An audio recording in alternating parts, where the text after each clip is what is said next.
Oh, she got her car oil changed at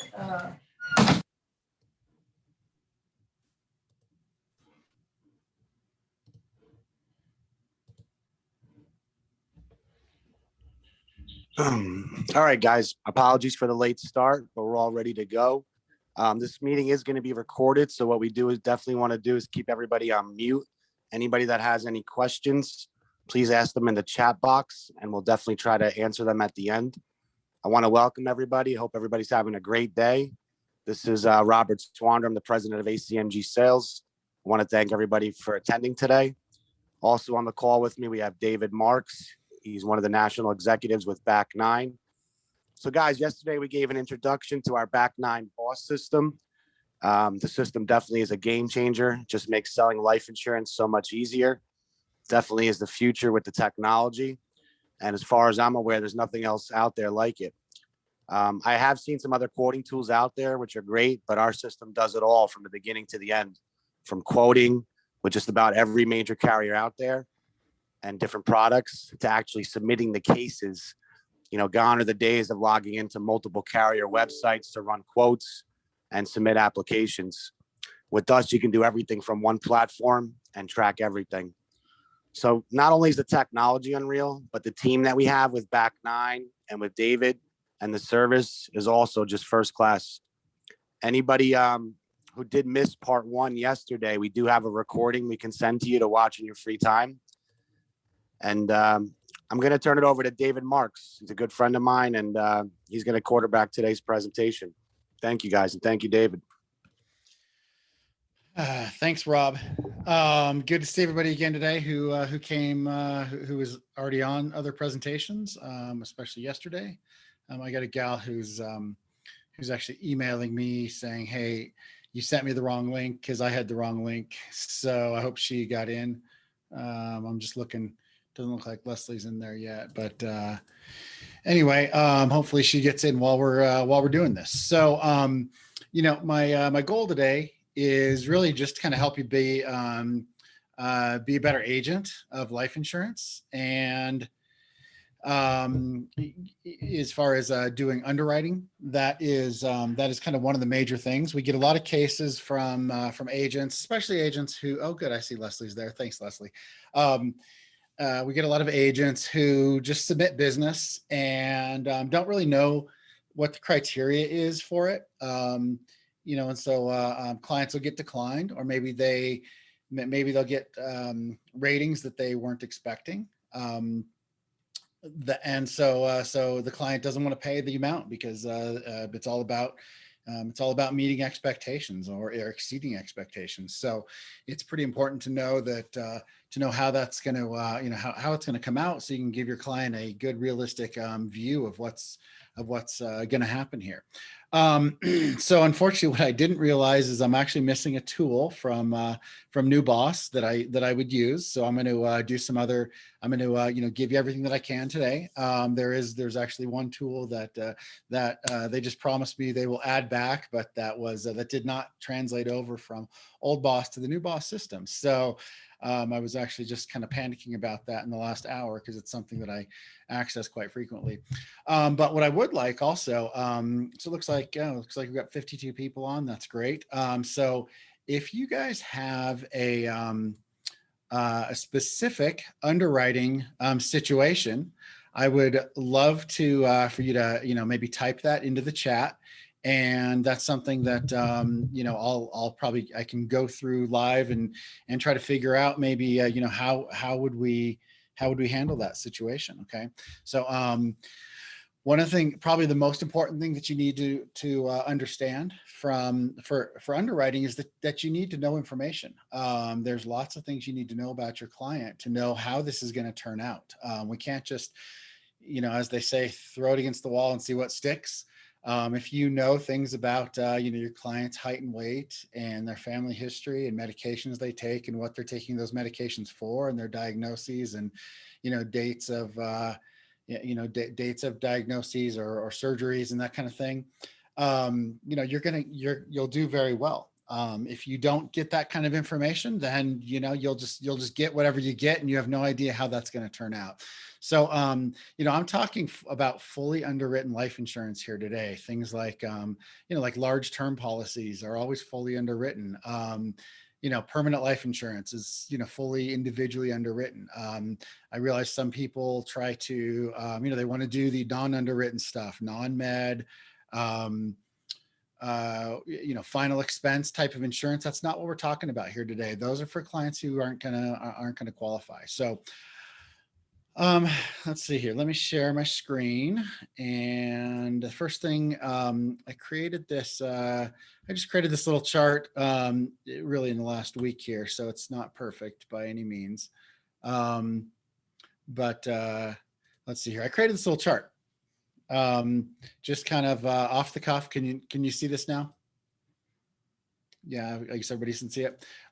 Cool. Got it. We can see it there. Good, Robin. It looks like people are entering the waiting room, so keep an eye to admit them, or you can I got that. I'll take care of all that. You can actually You turn got off it, bro. waiting. All right, so this is just kind of a little guide that I created. So here's what you've got. You basically got, in my mind, you got smokers and you got non-smokers, or you got the tobacco user and non-smokers. Okay. It's essentially a parallel chart, but tobacco users are their own thing. I'm going to focus a lot more on the non-smokers. Tobacco users really are only about 10% of America now, maybe it's 20%. I don't know, but it's 80% of people in the United States are not using tobacco. So I want to focus really more on that. So I'm going to focus on this side of the chart right here.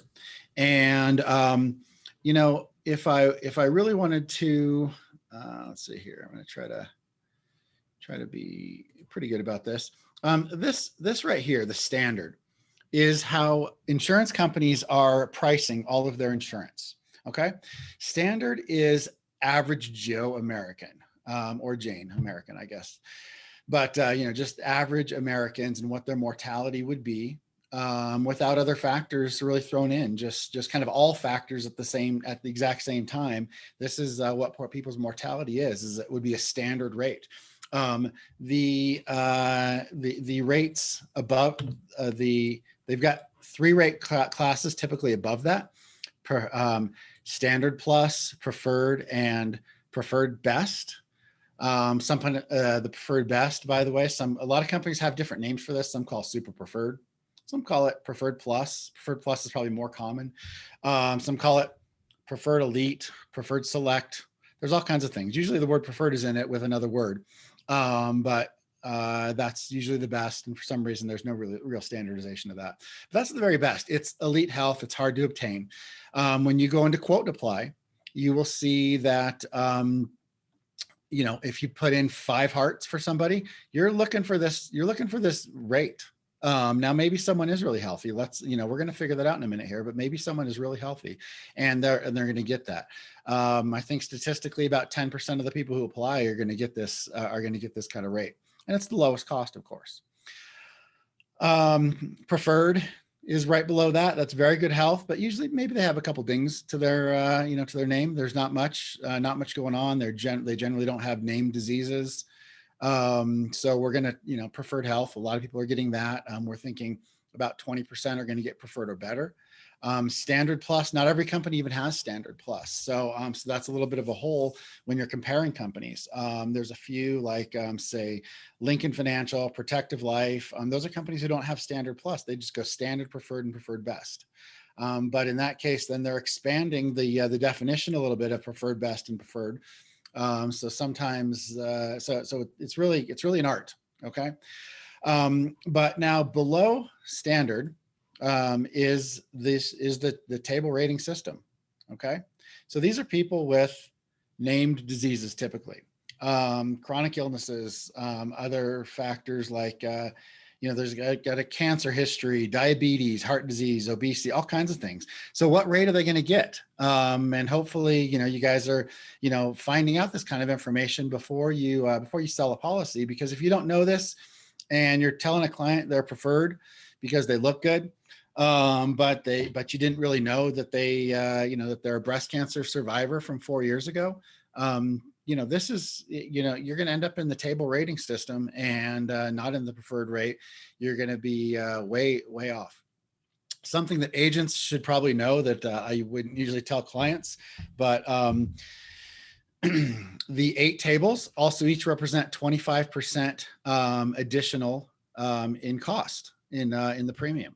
So the standard, let's say if standard was $1,000 a year for a premium, table 2 would be 50% higher. That would be it would cost $1,500.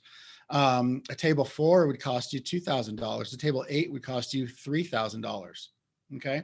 So just so you know, these are generally about 25% increase in each one. So that's what those generally mean. If you see someone got standard 4 from from some carrier, they're paying twice as much as they would have if they got standard, but there's a reason for it. By the way, a lot of carriers will use letters on this as well. So it could be A, B, C, D, E, F, G, all the way to H. Okay, so hopefully that gives you a pretty good sense of it. Now on the tobacco user side, there's a standard tobacco. Some carriers have a preferred. Not every carrier even has a preferred rate, but there's nothing besides that. There's just standard, maybe preferred, and then all the table ratings. So you could have a smoker who has diabetes. You're going to get a tobacco table 4 or something like that, and you'd be down in this range. So this is just kind of to visualize what this all might look like. Okay. So hopefully that's helpful. I'm going to check. I just want to see if anybody has put in any chats into the system yet about, do we have any cases some people want to look at? Okay, that's fine. Let's start talking about tobacco. That's a really good idea. Leslie, is vaping considered tobacco? Well, vaping is if you're vaping tobacco, then you are a tobacco user, but different carriers treat this differently. So, and let's see here, we actually don't have any tools that could show you this. You're going to have to learn as you go, but there are a handful of carriers, 3 that I can think of: Prudential, Cincinnati Life, Lincoln Financial, and Transamerica, 4 that I can think of, that say if you're not smoking tobacco, then you're not necessarily a tobacco user. If you're using chewing tobacco, for example, you could be a non-smoker. If you're an occasional pipe smoker, then you might actually be a non-smoker for these carriers. And vape can actually go either direction. So every carrier is different on this.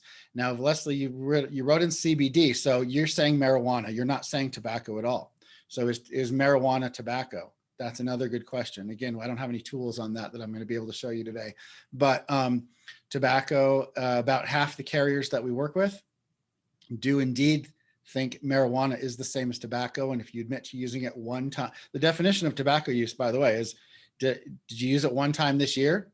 You are a tobacco user, and that makes you a standard tobacco if you used tobacco one time this year. Same thing for marijuana. So about half, maybe 60% of the carriers are saying marijuana use is the same thing as tobacco use.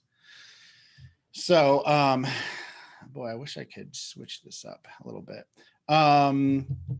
Okay, so, all right, I'm going to open up my, geez Louise, where is that? Okay. So let's go back to the BOSS system, right? One of the major factors is going to be, some of the things that you need to know is in the tables, if we go down to here, and I don't usually go through the tables on the demo calls, but I do have an underwriting tab here, and this is actually where I lost a tool that I really wanted to show you guys today, but unfortunately it's not going to be here. But I've got build charts. Okay, so height and weight is a major factor. Now this is not impaired risk height and weight. This is for standard and better, standard or preferred, so you know. And if you have a client And let's say you have a client who is, I don't know, let's say you got a woman who's 5'5", but we're asking for inches. So that's 65 inches. And it's a woman. And I just pulled up a rating, and she seems pretty healthy, except she's maybe, you think maybe she's a little chunky, maybe a little overweight. Is she going to get that best rate? Because I think she's good otherwise. So let's put in super preferred. I can see all these carriers, but the company that came to, but you kind of have to put in every single one of these boxes. There's too much info to search here. Let's say Banner Life came to the top here. And actually, I know, you know what, I know males a little bit better. I'm going to actually do a 72-inch man, a 6-foot male. And I'm going to put Banner Life in here at super preferred. So let's say, I mean, if our client was 6 feet, 200 pounds, look at this. Super preferred says he's got to be at least 136 and no more than 207. Okay, cool. So he'll get that. But if he was 210, he's not going to get Banner's best rate, is he? So what came next in that, when you were looking at your quotes, what came next? Let's say it was Lincoln. Okay. Lincoln is not coming up for what reason? Let's see here. Uh-oh. What is missing from here? Link. Boo, boo, boo, boo, boo. Okay. What am I missing here? Well, that's weird. So there should be hundreds of things here, and there's 18. Why is that? 72-inch male, super preferred. I don't know. So I'm using my friend Steve Castro. Let's go back and maybe clear this out. Go back to the underwriting. Let's see if Lincoln is here. Yeah, okay, cool. I don't know what was happening there. So 72-inch male, and I wanted to see if he could get that super preferred. Oh, because they're unisex. That's why. Okay, sorry. Lots of little nuances here, guys. So Lincoln has a unisex rate. By the way, that that works in the favor of women when you find companies that have unisex rates. But anyway, in this case, at 72 inches, max weight is 213. So if I had a 210-pound, 6-foot male, they can get the best rate from Lincoln Financial. Not bad, but not from Banner. What if this guy was 220? Well, okay, then maybe I look and see what's the preferred rate going to be.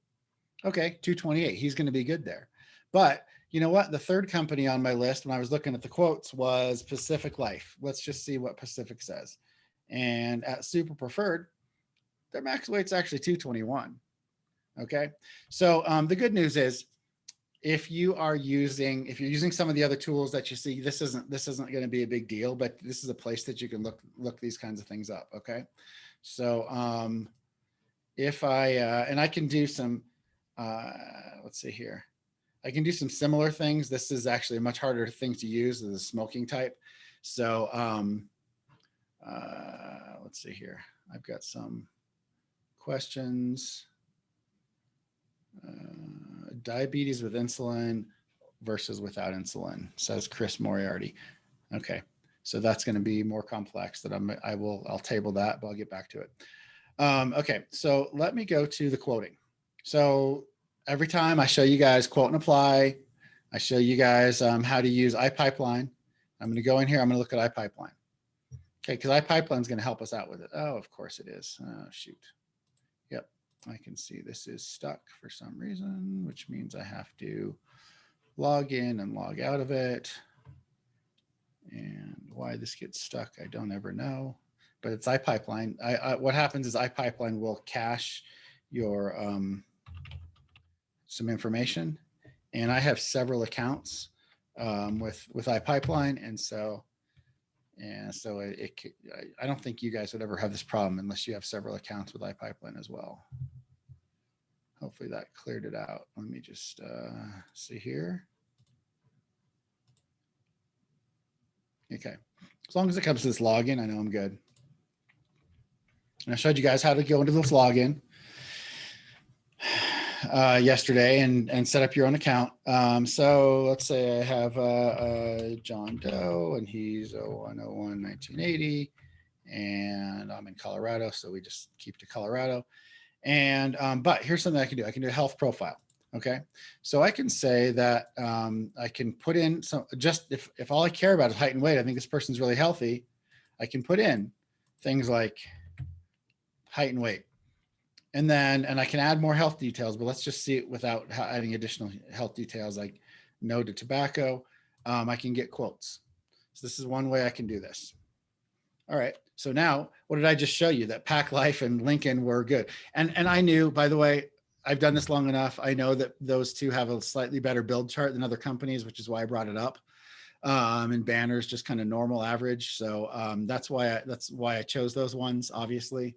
But here it is. And they're showing you that Pacific Life, you're going to get the preferred best rate, preferred plus, same best rate from each of those companies.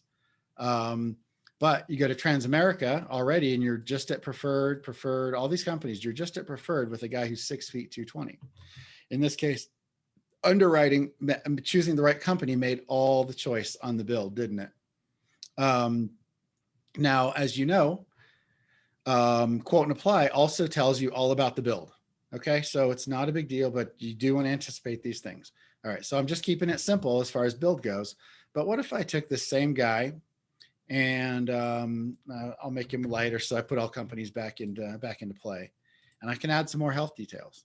Okay, so family history is a major health concern.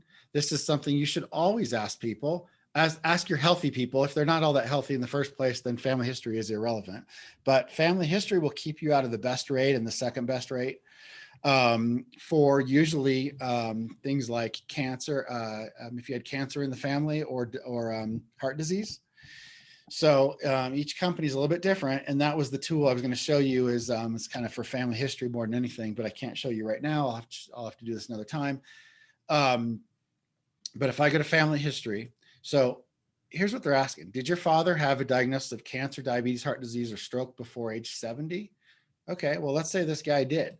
Let's say this guy had a father who had heart disease and, at 55 and he died. He had a heart attack. Okay. So what company is he going to get the best rate from? Let's say he just had a heart attack and died. So by the way, there's all these places I can fill in information. I can also, if I don't even want to fill in the information, I'm good. I can just go get the quotes or hit top 10. I should hit top 10 more often than just hit all the quotes. Okay. Guess what? Prudential comes up the best. Their pricing's kind of high, but they'll give a guy like this a preferred non-smoker. And why is that? Because Prudential's criteria happening behind the scenes here is they're basically knockout criteria.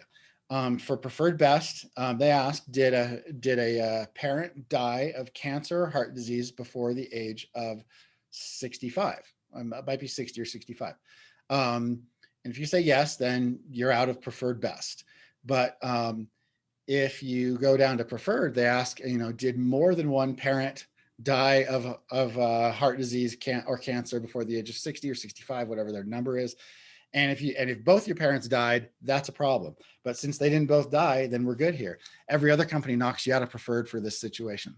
Okay. And you're already down at standard plus with everybody. So Prudential is your best case for a client like this. Okay. Now let's say, and usually, and for most carriers, heart disease or death by heart disease or cancer, same thing, no difference really. But but there's a few carriers where that's not the case. So let's say dad died of, I don't know, whatever, some kind of cancer at the same age. He died of the cancer, 55. Okay, now I'm just I'll get quotes. Okay, look at that. Totally different companies come up. Why is that? It's because Lincoln has different criteria than Prudential. And Lincoln actually doesn't underwrite for a family history of cancer. Neither does Banner Life. Hancock also will not knock you out of the best rate if you had a family history of a cancer death. So those are wonderful. Prudential, again, still here at that 11.95 rate, pretty good, but they're taking you down to preferred. So 11.95 or 7.34. What does your client want?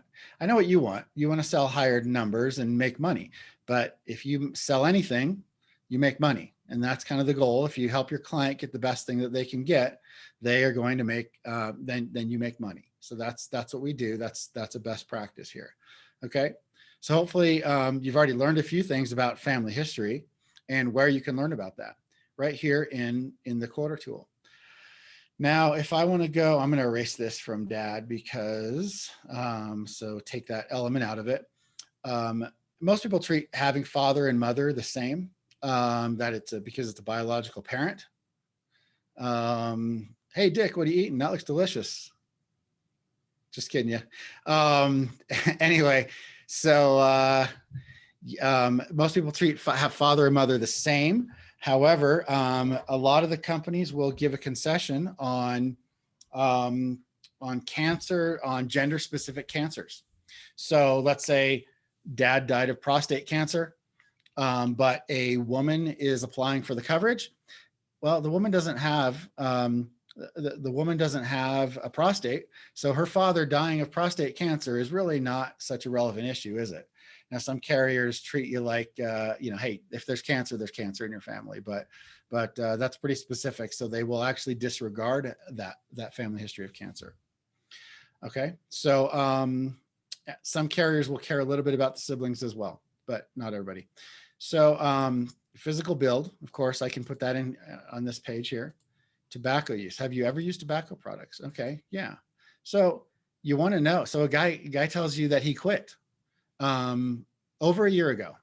So over a year ago, what kind? He was a cigarette user. Let's just say how many cigarettes per day. It doesn't really matter if you say one or whatever. But so here's what I'm going to get. I'm just going to show top 10, so it doesn't show everything. What are we going to get? Best tobacco rates right here. Securian Financial, also known as Minnesota Life. But Securian comes up. And these are just different products that they have. When you see three, what you're looking at is three different products. Okay, ECA is Elite Select with early cash accumulation. Although it's a term product, I don't know how that works. I don't necessarily know every single product here. CICA, something about also cash accumulation. I have no idea. I'll just click these off so they're not a distraction. That's interesting. Edward Jones has their own little thing here, but it's nothing helpful. And then there's a flex term here that gives you a little bit of I don't know what they do. So let's just take out the duplicates in the company. But look at that. Securian would give a preferred non-tobacco to someone who quit 1 year ago of smoking. Preferred. That's awesome. Okay. Not everybody can do that. Most carriers don't do that. Most carriers want you to be at least 2 years quit, which is why Cincinnati Life is showing you standard plus. Banner says standard plus. AIG says standard plus. Principal calls it super standard, but it means standard plus. And same with Mutual of Omaha. Those are the top 10 that come up here. Okay. So, so that's about quitting tobacco. And you can see this list will change if I go 2 to 3 years ago, because you'll have then a little bit more competition. So Securian way down here now, they could have gotten $1,000 monthly premium for this for $1 million 20-year term. Now Transamerica says, hey, if it's been over 2 years, great. $860, not bad, preferred rate. I do want to point out that when someone tells you that they've quit, that they haven't had any cigarettes in the last, in the last year, 2 years, whatever it is, you need to drill down further, because did they quit by using gum, nicotine gum, or a patch? Because those are still tobacco uses. Those are nicotine uses. And a carrier, so when you say quit, that means you haven't had any uses of nicotine or tobacco in that period of time. So a lot of people need to be weaned off of tobacco. Makes total sense to me, but that's what they're doing. Okay. So that's a little bit about tobacco use. If you know something about, let me clear that one out as well. If you know something about their blood pressure, people tell you, hey, yeah, I've got high blood pressure.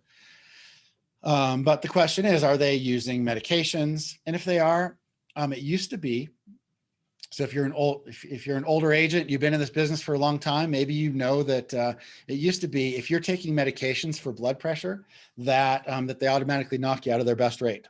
Well, that's not the case anymore. If you're taking medications, that's fine as long as your numbers are good. So what they'll do is they'll look at your numbers from your exam, if you're taking an exam for this case, and they'll average that out with the last year, 2 years that they find blood pressure numbers at your doctor's office. And what they're looking for is usually 130/80. But if you know the numbers, if someone says, yeah, last time I was at my doctor, I came in at, 135 over 82. So, you can use that. You could say you currently use blood pressure meds, and here's what you're going to get for this particular guy who otherwise would have gotten preferred best. Oh, he's still going to get best from AIG, but that knocked us out of Lincoln's not here anymore, are they? Because Lincoln won't take you at those rates. But AIG says, oh, you could still have the best rate. Protective still says you can have the best rate. Pacific Life, Principal, these are all saying you can still have their best rate with those numbers I just gave. So if you can learn these kinds of things, and then we can do the same thing with, cholesterol. We can do the same thing with, if people know their numbers. Now, a lot of people say, hey, I've got high cholesterol. Cholesterol will, that's obviously important, but do you guys know that the ratio is more important than the actual number? People, yeah, my cholesterol's over 200. Yeah, but my ratio is pretty good. Okay, great. The ratio is really all they care about. I mean, unless you're getting over like 300. So a good ratio, but companies do have different thresholds. Sometimes a good ratio has to be under 5.0 or 4.5 or 4.0. Those are typical ratios. And the ratio is your total cholesterol to your good cholesterol. Okay. So total might be 200, but if you've got a 50 of the good cholesterol, which is HDL, then your ratio is 4.0, right? 200 divided by 50 is 4. Okay, so this is places you can learn these kinds of things. You can put in information for driving violations. Again, driving violations, I don't know why I said again, because I haven't discussed it previously, but driving violations, you do care about DUIs, okay? A DUI in the past 5 years is going to knock your client down and probably maybe all the way down to standard. A DUI is a mortality risk. Somebody who drinks and drives not only probably drinks too much, but also is putting themselves in a position where they have a higher likelihood to die behind the wheel of a car. So companies do care about that, and a five years is kind of the threshold for that. So you can put that in here and see what you get. Same thing for things like suspensions, accidents. Again, don't ask people if they've been in an accident, but did they cause an accident? Were they cited for, an accident with reckless driving? Did they have a license suspension? Moving violations, you get 1 or 2, nobody cares. You get many, they start to care. They start to knock you down through those rate classes. Keep in mind on moving violations, if in your area, you might see they have like red light cameras. Or speed cameras where it takes a picture of the car and sends you a ticket in the mail. Those are not on your record. Okay. Those are income generating devices for the local police department, and they do not end up on your record. The only way you can end up with a moving violation on your record is to be pulled over by a cop and be cited for speeding. So these are some other areas that you can get information out of. So that's quite a bit, isn't it?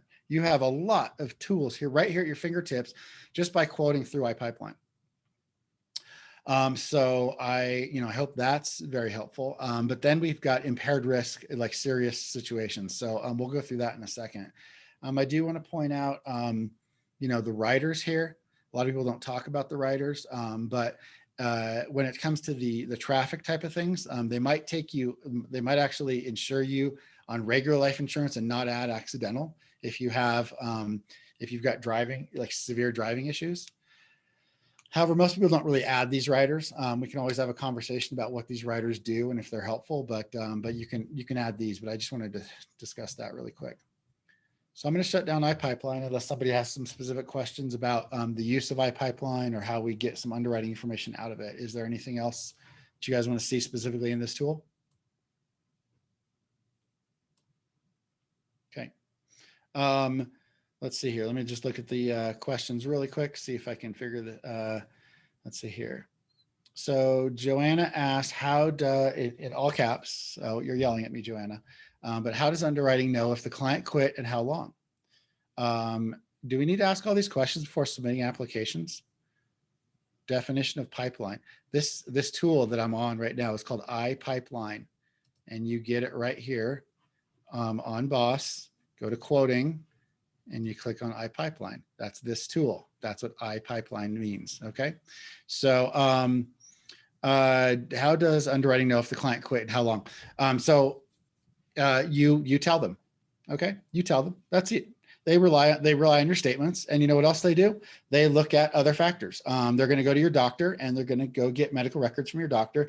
And you tell your doctor if you are a tobacco user, and if you quit, you would tell your doctor. And they believe what your doctor says more than anything else.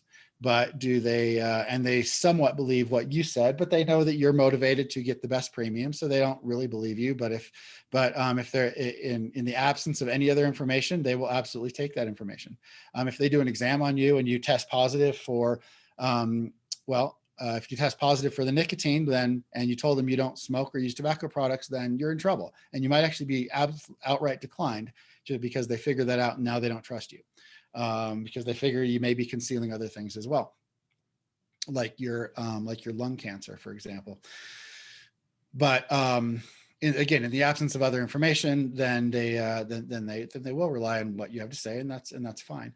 Real quick, they don't test you for nicotine. Nicotine leaves your body in probably 24 to 48 hours. What they test for is a substance called cotinine, which is nicotine metabolizes into cotinine and then stays in your blood for longer. And that's actually what they test for. If you ever look at your lab report, it actually shows cotinine tests. Let's see here. What other questions can I answer? Adding additional carriers. I don't know what you're asking for, Stephen, but I've got, we've got dozens of carriers that handle, everything that you could possibly need. So I can't imagine who you'd want to add here. There's no quality carriers that we're missing here. Lillian asks, is this telesales? And Lillian, you are in charge of your own career. We're giving you some tools to sell products, and if you want to sell to people over the phone, great. If you want to sell to people in person, great. Whatever it is, that is everything. So, all right. So let's talk about how else you get impaired risk quotes. First of all, let's figure out how do we learn information. I'm going to click on, I probably shouldn't have gone through that so quickly. On this page, quoting, I'm going to click on impaired risk. Okay. And, oh, wait, you know what? That's actually too soon even. Where was the, hold on a sec. As you know, we released a new boss. And so some things are way too, we moved a lot of things. So even I'm struggling sometimes to find where did we put that. And if you got too used to us, then you have the same problem.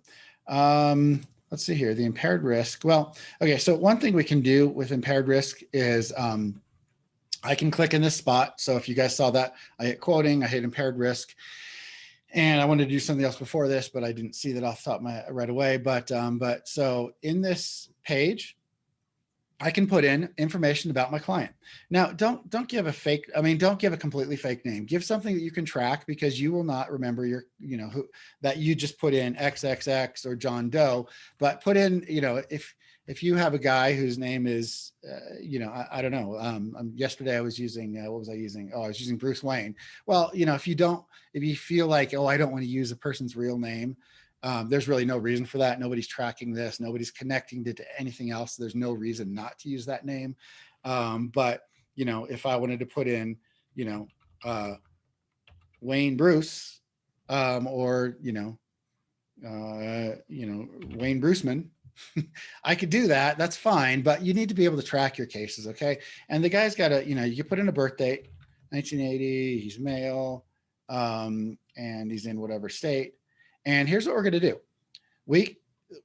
What this tool is going to do is it's going to, and by the way, this is a dangerous tool. So if you are not good at asking questions of your client, please don't use this. If you don't have information about your client, please don't use this. If you know information, then please use this. Okay. And if you have big cases where you want to make sure you're going to get it right, but you got clients who have issues, this is a great thing to use. But when it's, someone's going to spend $20 a month and they had cancer, and I don't know, that's not necessarily what this is for. But let's see here. We had somebody here who asked about diabetes before. So let's say we have a diabetic. Let's say this guy, Wayne Brewstman, is a diabetic. Answer some questions. Let's tell them, we're going to tell underwriters what it is that we have an issue with here. He's diabetic. And, maybe, let's say it came on at age, 50. Well, I guess I put in 1980, so that's not going to work very well for a guy like this. Let's say I came on at age 30 and I want to say that he's, type 2 diabetes, non-insulin dependent. I want to say that he, okay, that's the diagnosis. The treatment is he takes metformin, diet and exercise, and then he's fine otherwise. Okay, well, I'm keeping this easy, guys. But when you know things about your client and they've had hospitalizations and they've had surgeries and they take medications, give it all, tell us these things in the treatment section or other information. And I'm going to, talk about, this particular client. I'm going to give everything that I can, on the client. So now that he's diabetic, he's probably more like 250. And let's say he doesn't use tobacco and family history, maybe his father also had diabetes. I could do that. What kind of coverage do I want? Well, maybe for something like this, maybe I'm looking for permanent coverage of, $500,000, with no chronic. Oh, I didn't click. Okay, I unclicked the chronic right, and then I click on carriers. You see all these carriers? These are companies that we use. If I clicked on these carriers, I can click on all of them, by the way, but maybe don't. Try to focus in on the client, on the carriers that you want to work with. Like Securian, we kind of liked, some things they were showing us, right? I'm just going to click on, I might click on 10 of them, but I'm not going to click on every single one here. I'm surprised they show Transamerica versus Transamerica Financial. For those of you in New York, that you work with that Transamerica Financial insures New Yorkers, but Transamerica insures everyone in the other 49 states. I don't know why we have 2 of them. But if I do all these things and I hit this create quote button, I'm not going to do it right now because this will go into live production. This is an actual agent's, site.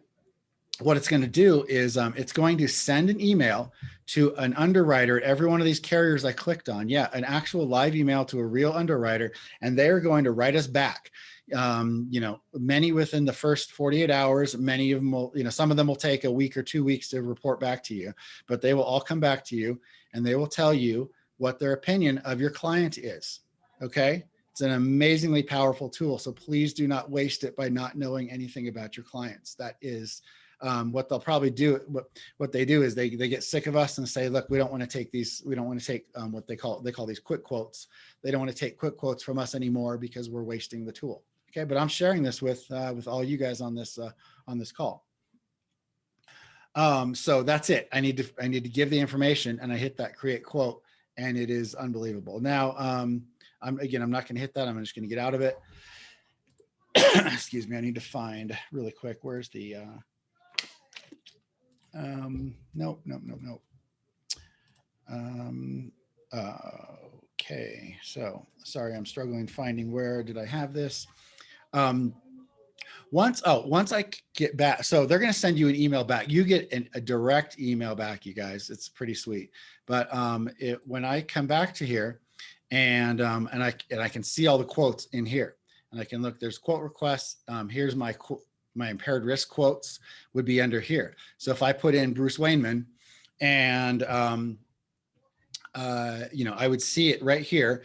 And even though they emailed me all these offers or opinions, basically ballpark opinions, I would be able to click on him and I'd be able to see them all in one page right here, every company. Because sometimes, again, like I said, you might have put in 10 and you got 4 of them back, in the next day, and 3 more the day after that. And then, a week later, by a week later, you have the last 3 come through.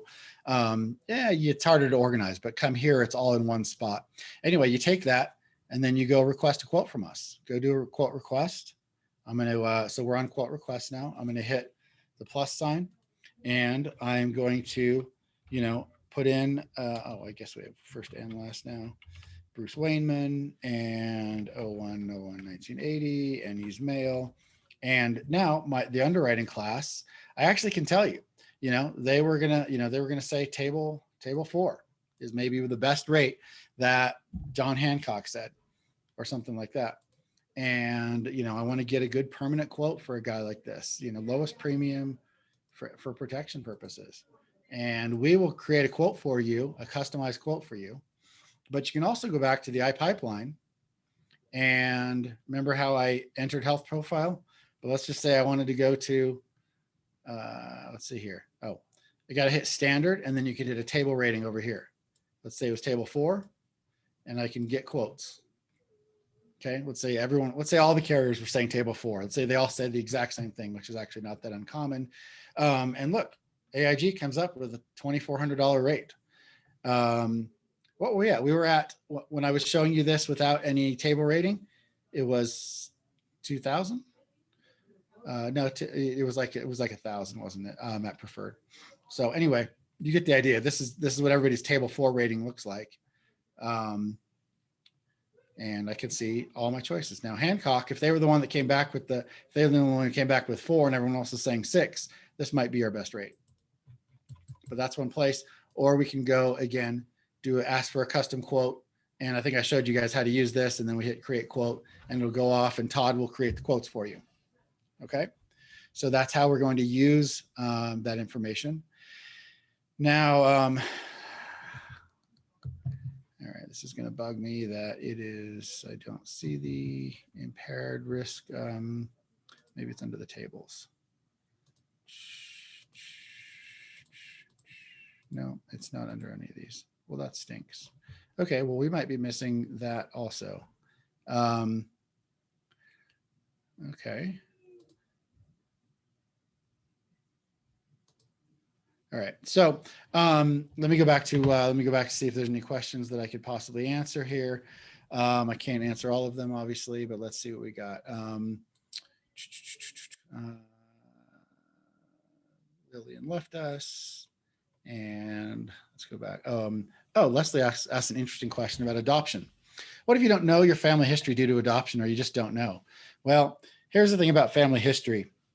Family history only works against you. It doesn't really ever work for you. You're really not doing your client any favors by having them lie to carriers. Let's say I just don't know, even though they know that their family has all kinds of problems. But when someone's truly adopted and they don't know their family history, you put in that they're adopted, and the family history just won't work against them. So it really only works in their favor. It doesn't work against them, or they just don't know. Well, there's plenty of people who are that are estranged from their family. I never talked to my dad because he left my mom and he's an a-hole. Or families just don't talk about their health. Your elderly mother went to, goes to the doctor, 3 times a week, but she doesn't tell you what they're for. She just complains that she's in pain or something, but you don't know the diagnoses. You don't ask, she doesn't tell you, and you don't really know that she's dying of cancer, or is just a big complainer about arthritis. You might not know, and that's true. And so Leslie, just put in whatever you know. And, but if you don't know, if a client really doesn't know, then it doesn't hurt them. This is another area that, again, whatever you've told your doctor is going to be very helpful to an underwriter, because it's all self-reported information anyway, and they believe you reported it accurately to your doctor, and your doctor always writes that stuff down. Let's see here. Is there anything else? Okay. So sometimes if you just have a couple of little issues, and you don't think it's some kind of major case, when you put in that quote to us and you do the request a quote, we've got this whole box right here that you can put all kinds of information in, and you can say, write it out, just type into the box, I don't know, but the client has this, situation, and you tell them about it. Todd knows how to handle these things. He's not going to know every little thing. Obviously, we don't. That's why we go back to underwriters, and underwriters, they don't even know everything off the top of their head. They look in their books too, and so you can't possibly know everything. If it's one or two little things, Todd will give you a pretty good idea of where that's going to go. Okay, so but just spell it out in, make complete sentences, and trust me, it makes it the whole process a lot friendlier, rather than just, don't just put diabetes. Someone will do that when Todd's being nice, because he's the guy who's running the quotes, hundreds of these a day. He'll say type 1 or type 2. What medications does he take? He'll come back and ask you. Don't make him ask. Learn it yourself. You should know. So let's see here. What else was in here? Thank you. Okay, here's the impaired risk questionnaires. I didn't know where this was. I'll be honest with you. I knew it was in here. I know I've seen it. Okay, so let's talk about diabetes. So we've got all these questionnaires in here. I'm going to go ahead and just type diabetes. Diabetes comes up. I click the action, and it pulls up a questionnaire. So because you know what, you don't know the questions to ask all the time, do you? Maybe you know something about diabetes, but you don't know anything about cancer. We're not experts in this stuff. So here's a great little, here's a, we just put in a database of these questionnaires. Have your client, you can send this to your client, have them fill it out and send it back to you. Okay. Or you're just on the phone with them, or you're in person, you have the questionnaire, answer the questions. Once you know these things, then you know what, you take that information and you put that into that in combination with doing the impaired risk, quote request here, that's dynamite. That's incredibly powerful, because they're going to come back. If you knew the answers, underwriters are going to come back to you with a good answer. They're going to tell you something that's pretty accurate. And when you price it, when you have an accurate ballpark rating, and then you price it correctly, guess what happens? Your client knows what they're going to get, and then it gets approved that way, and you are able to actually make a sale. Okay, so those are a bunch of the tools. Again, I am missing one tool that I would love to show you at a later date.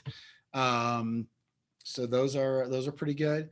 Did you guys have any other situations where you want to know something about how something might be underwritten? Just tell me is there anything else? Because I didn't really get a lot of questions about that. And the most specific thing I got was Leslie asking about vaping, and let's see here, Chris asking about diabetes. And that those weren't specific. They weren't that specific either. Oh, that's a fun one. Thanks, Dea. Someone who has had surgery to switch gender. That's beautiful. Okay, so I have not experienced this very often, but the couple times that I have, the carriers were saying that they underwrite based on your birth gender, because they believe that your mortality is connected to your birth gender, not your current gender. So and they don't know. I think they don't know. I don't think they have any studies, to be honest with you, but I think that that's just what they're going with. There's a lot of arguments you could make for for each direction on it, but because what you are at birth, you basically have an average mortality at that moment. And so did that really change because you switched genders? Well, maybe when you take hormones and I don't know, lifestyle things. I don't really know, honestly, but there you go. So that was a good one. Thank you for the question. I appreciate it. We get interesting things here, don't we? Anything else? Anybody else have any good questions? Because we're at the top of the hour. I realized that we took a while, to get started, because I didn't have the link, but now but obviously we got it going. if you have other questions, you can email me. I do want to remind you that you can always press this, or, press your button right here and, go to Back9 contacts. And these are the people that, that you can reach out to. Again, Todd is the guy who's generally running quotes for you. And again, if you want a quote from him, don't email him for a quote, because he just wants the information. He wants to track it. Don't email and call for those things. Put it in the system. If you need a little explanation for some quote that you got, he'll answer your questions. Absolutely. But those are some things. So I hope that was helpful. I think that's really about all that I have today. It's, being a full hour already. So those are some fun things that we got. And I hope that helps at least a little bit, for you understanding the differences. There's really so much more. I actually have taught I used to work with Prudential for 8 years. I worked for Prudential, and I used to give these underwriting classes to agents. And that was actually a 4-hour class. So we'd have 3 breaks in between. So there's actually a lot more to this, but hopefully that is really good stuff for you. So thanks again. Rob, any final thoughts? Hey guys, David, thanks so much. Excellent presentation. I think it definitely was helpful. Everybody taking everybody to the next level with everything. The main thing, guys, was with, we're submitting a lot of cases right now. The system's so powerful and everybody's doing a great job with it. What we're just hoping to accomplish today with David and going over the underwriting part is just not only submitting cases. Let's not just, run quotes and submit applications. Let's actually make sure that the cases we're submitting, are a good fit for the client, are actually going to get approved. This way, you guys get paid and everybody's happy. The clients are happy and everything like that. So I hope everything today was a big help, helping you guys reach that point. And thank you everybody for attending. And thank you, David. And I hope everybody has a great day. Looking forward to helping everybody grow their business. All right. Take care. Thanks again, Rob, and everybody else. Take care. Bye now.